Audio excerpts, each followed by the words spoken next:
Yo, what it do, YouTube? It's your boy Swag back here with another King of the Court and updated settings video. So I'm going to be showing you guys my defensive and offensive settings. And, we're just going to kind of, talk about King of the Court this week and, my lineup and then what settings you guys should be running for King of the Court, to help you guys, get the best chance to win King of the Court or, finish top 1%. Because still, top 1% is a 97 plus option pack, which is still very, very solid. I mean, if you guys know that you're probably not going to win this, this top 1% is a great reward to grind for. So, hey, we're going to talk about all of that in this video today. Ty Debo won the past 2 weeks. So, I mean, we're probably going to see a new winner. I don't think Ty's playing today. So, we're probably going to see a new winner this week. Who will it be? Hopefully, one of you guys in the comment section down below. But let's get in and talk about the lineup first and how you should build your lineup for King of the Court. In my opinion, there's, a couple good point guards, and don't mind my dog in the background. There's a couple of good point guards in the game that you can really run right now. For me, it's Michael Jordan. I think this Michael Jordan is absolutely elite on defense and on offense. If you guys got somebody like Gary Payton, I mean, another great option. He's great offensive player. He's a great defender. Like, I just think this MJ is so good for me. I'm very excited to be able to use MJ at this point guard position, at my 2 guard position. And I don't know. I mean, I've been kind of struggling with Dr. J because I get so much offense from, somebody like Michael Jordan. Dr. J, kind of a spot-up shooter for me now. 6'7", though, 99 offense and defense. I mean, defensively, he's still solid enough to run. I mean, 92 steal, 94 perimeter. I don't know. It's just, that's probably going to be something I do need to upgrade in the future at my starting small forward. And here's where we got some, issues right now because I don't really know. I mean, I could run somebody like Beasley. I could run somebody like Braun. I could run somebody like Giannis. But for right now and who I am running, I'm running LeBron James right now. I think he gives me a lot on the defense end. He could spot up, shoot the ball. He can run the floor. I think LeBron is very solid there. At my power forward position right now, and this just changed as of last night. I'm running Shaquille O'Neal. I feel like I'm getting crushed on the rebounds, and at the center, I'm running Wemby. I feel like I'm getting crushed on the rebounds when I have Giannis here, and I don't know why. Giannis has a great rebound. He's a tall player. He's got a, long wingspan. I feel like they should be able to rebound the ball better, but I'm going to try Shaq and Wemby together. I mean, I feel like right now, MJ is getting a lot of my offense, so isn't, Wemby, and, all these 3 other players right here, I just really need to come in and defend the basketball. So that is who I am running for my starting lineup. Off the bench here, I'm going to be running Magic Johnson. I feel like if you have Magic, you got to run him either starting or off the bench. He just brings a lot on that defense end. Offensively, a lot of mismatch. You can switch defensively a lot of stuff as well. At the shooting guard position, going with Brandon Roy. I think Brandon Roy is very solid. I think, they came out with a very good 2-guard yesterday, and Kyle Korver. If you guys are looking for a 2-guard upgrade, you guys can go ahead and pick up Kyle Korver, who is a great option as well. At the small forward position, I am running Michael Beasley, and you just can't go wrong with Beasley. Brings a lot of offense. He can defend the ball,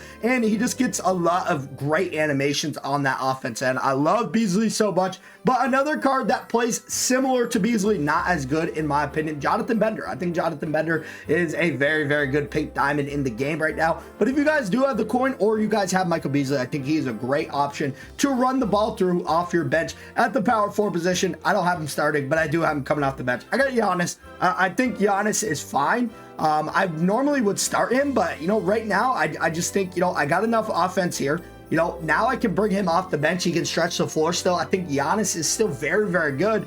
Probably more effective at the 3, but I think he's fine to play the 4. And then at my center position, I got D-Rob. I think D-Rob is still a good center in this game. I do think, I do struggle with his form, but he does got a 93 ball, an 85 standing and driving dunk, great defensively. Like, that's the main thing about D-Rob. He's going to get your rebound, and he's going to be great defensively. And that's really what the trend is on my team, is just run a bunch of defensive beasts that can shoot the ball. I mean, Shaq obviously can't really shoot the ball. I can grab it to shot a little bit, but he can't really shoot the ball. And then the last 3, the reserves. I mean, this is, people, take this lightly. And I think you should have 3 really good reserves here. Putting 3 golds at the end of the bench, it just doesn't work like that for the matchmaking stuff. You need to have 3 good reserves, because if one of your players gets injured, you need to have a backup player to be able to come in and, make a statement for your team. Right now, I got Cade at the backup point guard position, backup 2 and 3, or 1 and 2. I mean, I just think Cade can come in, bring me some offense. He's, you know, got a good player build. I think Cade is fine there at the small forward, power forward position.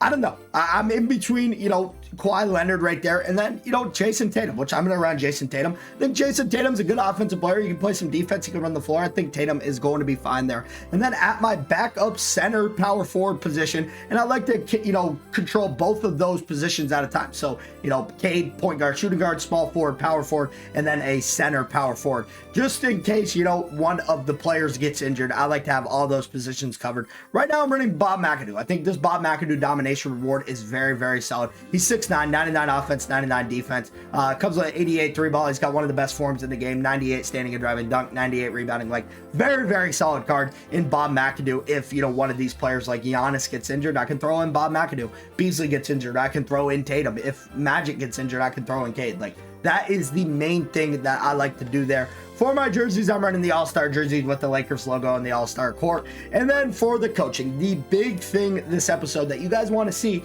and, you know, I want to talk into depth about. So right now I'm running 5-out freelance. I think 5-out freelance works perfect. So does comp. If you go all the way down, comp works good as well. If you get into these games, you want to get into your freelances. And, you know, some of you guys might not know how to get into your freelances. So that's why I'm hopping into domination game real quick. I want to show you guys how to get into your freelances. Doesn't matter who we go up against, but this is a key thing that you're going to want to do, you know, almost every possession down if you can, unless you're running the floor, unless you're, you know, going quick offense. I think this is something that you do want to do majority of the time, you know, to set up great spacing for your team. It's going to allow you to get a lot more open shots, a lot more open drives and stuff, and your players are not going to be clogged inside. So the main thing that I do here is you're going to want to run pass screen away after you run your freelance. So right now, let me win the tip real quick. Get the ball to MJ. You're going to go over on the D-pad. Over on the D-pad, R1 and X. So that is for PlayStation. And then you're not done there. You see, we got good spacing.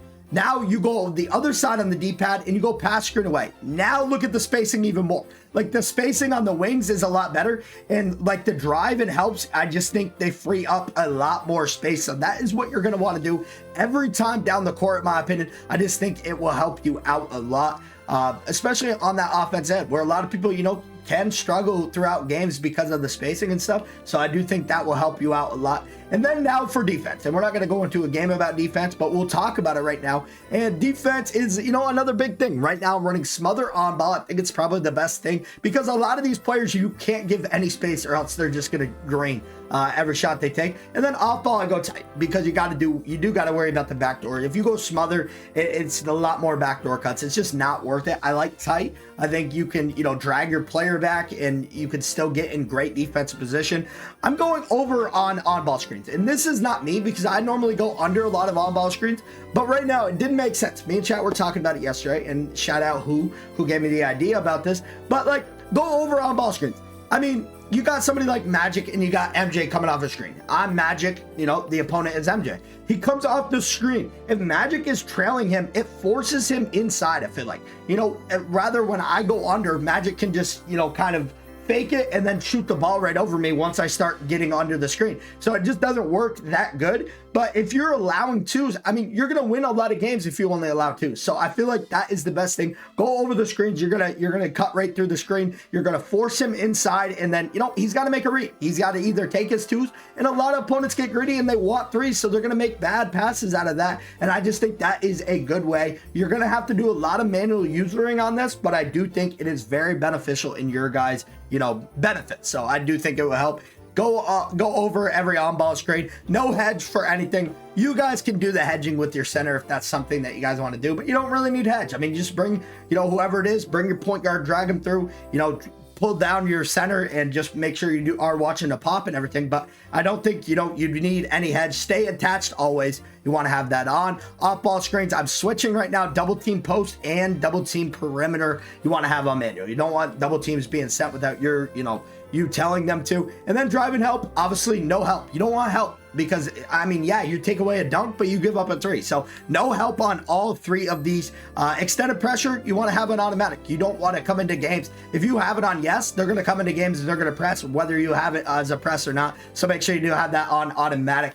And then my coach settings right here, you guys can, you know, pause the video and stuff. Timeout manual, all this stuff's manual, offense and defense, team communication. I like to have it up. If you guys are looking for the communication above the head, that's where you guys can have. Freelance on static, I think, is the best one, and then manual cut to basket is what I have. So yeah, I hope you guys did enjoy the video. I mean, this is my King of the Court week 26 lineup, so you know, this is what I will be bringing. Not sure if I'll be able to play, but this is the squad I would be bringing if I was going to King of the Court. You know, got a lot of defense, got a lot of stuff in this episode that you guys can take in and put towards your guys' squads, and you know, come out and hopefully get top 1% or win. So that is the obviously the main goal of King of the Court. So but yeah, I hope you guys did enjoy the video. Make sure you guys do drop a like and subscribe. We'll be live, I think, after the Lakers game tonight, because I am going to watch the Lakers game with, you know, some friends and some family and stuff. So I don't think I'll be live until after the Lakers game tonight, but I'll keep you guys posted, obviously. So I hope you guys did enjoy the video. Make sure you guys do drop a like, subscribe. 1,700 subscribers,